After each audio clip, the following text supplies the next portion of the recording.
Well, you didn't watch it? Nope. Lost interest in that a long, long time ago. Well, that begs the question, if that is the case, why has it lost its uniqueness? Or do modern day sports stars lack personalities like before? I mean, well done. England Euros Lioness winner Beth Bead took home the BBC Sports Personality of the Year award. Ben Stokes, a runner-up. Olympic curling champion Eve Muirhead finishing third. I mean, tell me why it is, Simon. Is the event no longer an iconic event in the calendar, an appointment to view? If not, why not? I think the nature of the event has changed over the years, from the personalities that participate to the people that host it. You know, I'm not really interested in listening to Gary Lineker or Claire Boulding, quite frankly.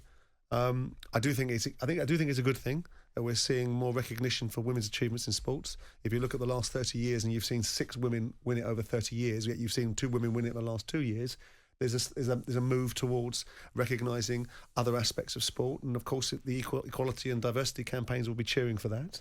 But that's also based upon the merit of Emma Raducanu and Beth Bead. Yeah. I look at the whole nature of the BBC's contribution to sport and to broadcasting, and I have trouble with it at times, because I do think it's been turned into something which is agendarised. I'm not entirely sure Gary Lineker, who as one of the hosts should be telling people who should be on the list, because Matt Fitzpatrick wasn't on it. Well, you're right. He tweeted that. Mind you, it was somewhat baffling. Lineker expressed his surprise before the ceremony last night that the golfer Matt Fitzpatrick didn't make the cut. This is the same Matt Fitzpatrick who won the US Open. Which was a feat in itself. And then Fitzpatrick became the first Englishman since Justin Rose in 2013 to win the US Open. And that's fine. And you've seen it being degraded in recent terms. You know, once upon a time, it was an event that you tuned into and you spent a lot of time watching, and you saw some real personalities being interviewed by some real personalities. What did you see? I mean, I remember like Harry Carpenter, Muhammad Ali. Me too. I remember Daley Thompson and people of that nature going up there, having very engaging, interesting dialogues with people that operated in a very engaging and interesting way. And I don't think it's the case anymore. I also think the model of having a panel adjudicate is slightly in the past. I think it should really be driven by the public's perception of sporting personalities and sporting achievements. The public should choose the shortlist. Well, yeah, I think so. Yeah, I think so. To get to that point, absolutely. I think so. Yeah, I agree. And and it should be without fear or favour that people do these things. But I look at it now, and I look at it as part of a calendar, and I go, no, I don't have any interest in it. I look at people like Tyson Fury, and Tyson Fury will have had his challenges in the past and has said some things, and his religious beliefs and his outlook on society isn't particularly palatable at times. But I don't think he needed to be dragged up in 2015 by Gary Lineker and given a lecture on the stage, and things of that nature have always started to turn me off the event. It's too long anyway. And then you see people like Tyson Fury not wanting to be on their sporting personality of the year list. Yeah. So congratulations to Beth Bead for winning it. Whether people agree with that or not is incidental. She's won it. And Emma Raducanu the previous year. But as far as an iconic piece of broadcasting and a reflection of the societal values that we think sportsmen should embody, for me, I don't watch it.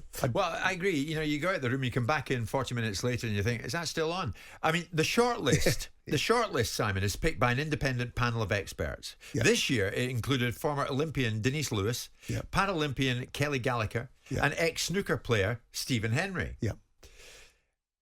And one wonders, well, how could they overlook Fitzpatrick? But anyway, they did. Their selection is based on this sports person whose sporting actions have most captured the UK public's imagination during 2022. Yeah.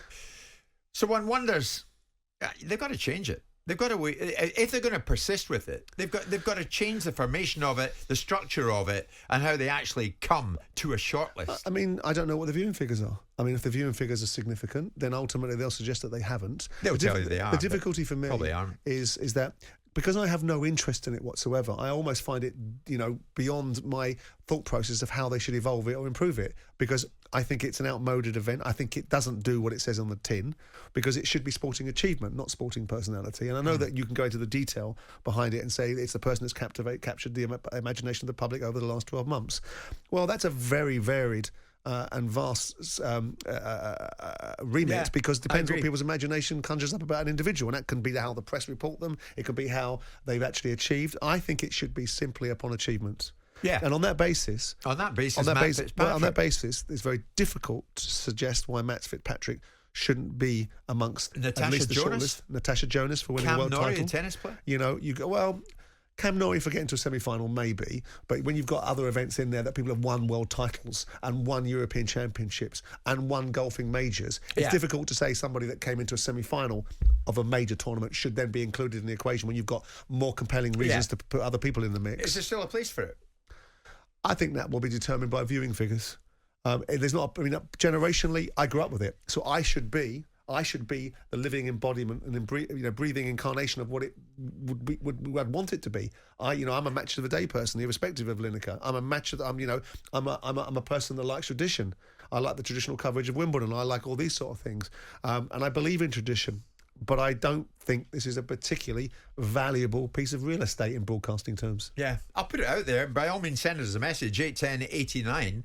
So, the BBC Sports Personality of the Year Award. Beth Mead won it. Congratulations to you, Beth, a deserving winner. But is the ceremony still an iconic event in the calendar? Has it lost its uniqueness? Or do modern-day sports stars lack personality?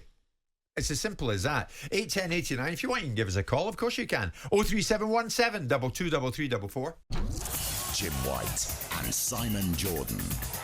Monday to Friday mornings from 10 on AM, on DAB, via the talkSPORT app and on your smart speaker. talkSPORT.